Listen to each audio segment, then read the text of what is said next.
Hello class, today we're going to construct a parallelogram by rotating a triangle around the midpoint of one of its sides.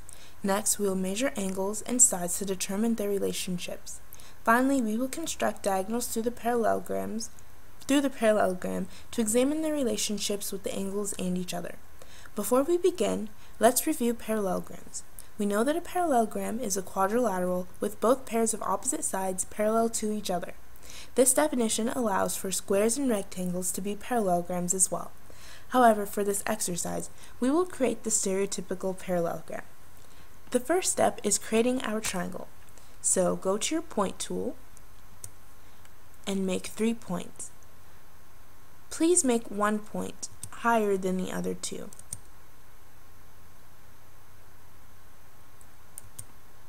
When that is complete, go to your select tool and highlight all 3 points. Then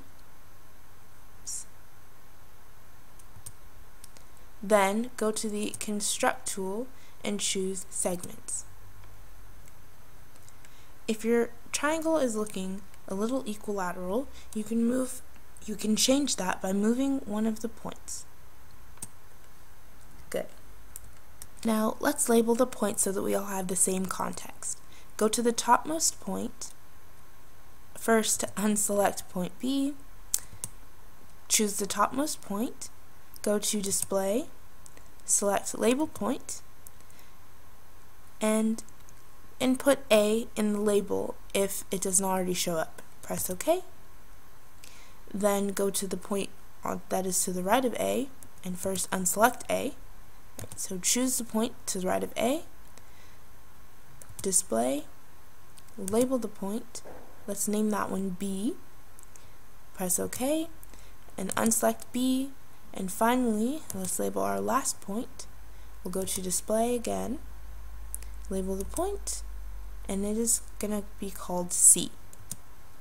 Okay, unselect C. Now we're going to create a midpoint in one of the line segments so that we can rotate the shape to create a parallelogram. Let's do segment AB. Select the segment, then go to construct and choose midpoint.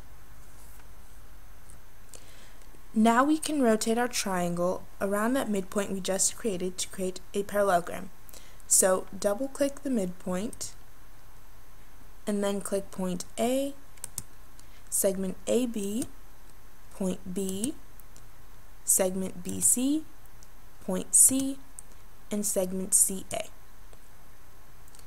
Then go to the transform list and select rotate. Type in 180 degrees and select rotate. We now have a parallelogram that is bisected by line segment AB. We turned it into a line of symmetry. Points A and B in the original triangle are reused as points in the second triangle. Our unnamed point here is a duplicate of point C in the original triangle. Let's go ahead and label that point as point D. So select the point, unselect everything first, go to display, choose label point, and this one labels it as C prime because it is a duplicate of C, but to keep everyone from getting confused, we're going to label that D. Okay. Continuing our thought on the line of symmetry, segment AD is a duplicate of segment CB. Similarly, segment BD is a duplicate of segment CA. We can also imagine this parallelogram as our original triangle right side up and our duplicate triangle upside down. In our original triangle, angle CAB is the same as angle DBA in the duplicate triangle. Similarly, angle ABC in the original is the same as angle DAB in the duplicate. This means that the parallelogram angles CAD and CBD are a combination of the triangles A and B angles. So, angles CAD and CBD should have the same measure. We can also see that if we slid the original triangle so that segment AC lined up with segment DB on the duplicate, they would create a linear pair. Same with sliding the old CB segment to the new AD segment. Let's test our conjunction. Then click the Measure tool and select Angle.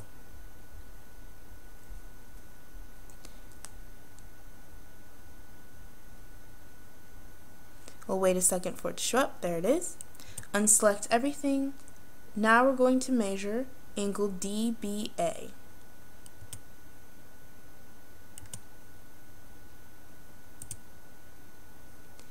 Measure angle. So as we can now see, the measure of angle CAB and angle DBA is the same.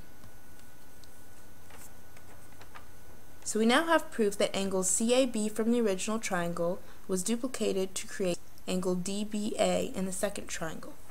Let's do the same measurement for angle CBA and DAB. So first let's do CBA. We'll click Measure and select Angle.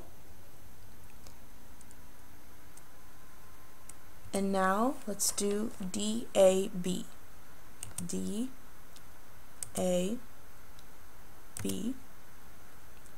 Measure angle. And now again we have proof that angle CBA from the original triangle was duplicate angle angle DAB. So if we measure angles CAD and CBD, we will have the same measure because they're both composed of the same two angle measurements. Let's check. So let's first unselect everything and go to CAD, measure angle, and now let's do CBD. We'll measure angle. And voila, we were right. Now let's measure angles C and D. Let's do C first, so we'll select A, C, B, measure angle, and now angle D. So we'll choose A, D, B, measure angle. Voila! Points C, the angles C and D are also the same. Now let's check our opposite sides.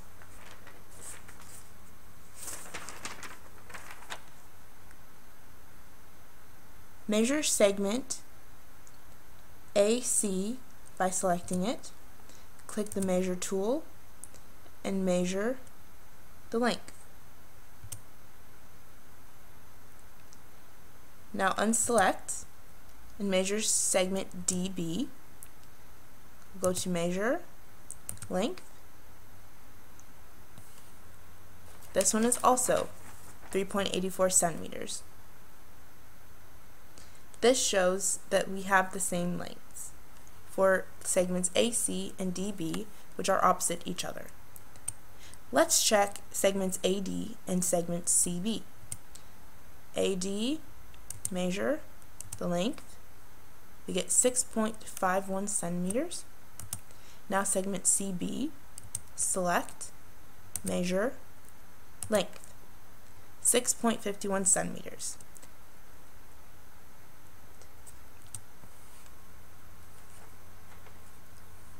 So now we have proof that both opposite angles and opposite sides are congruent in a parallelogram.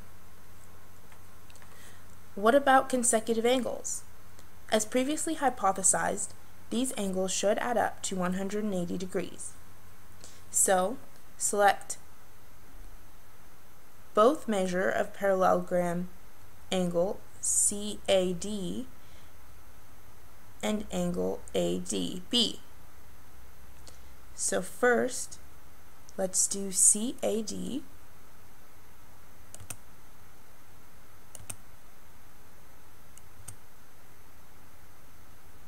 We'll measure angle. It's 124 degrees. Or rather, we already did that step. So let's choose our measurement that we already did and move it over to the side. This will be the measure of angle CAD. And then choose the measure of angle ADB.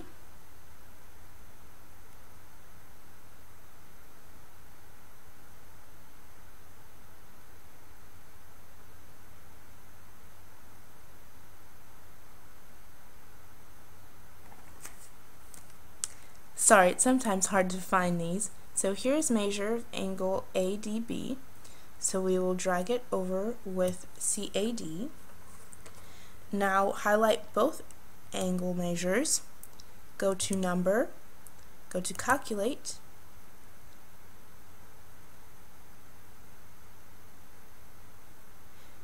and let's input this calculation. So we have 124.43, and these angles will probably be different for your triangles unless you magically created mine.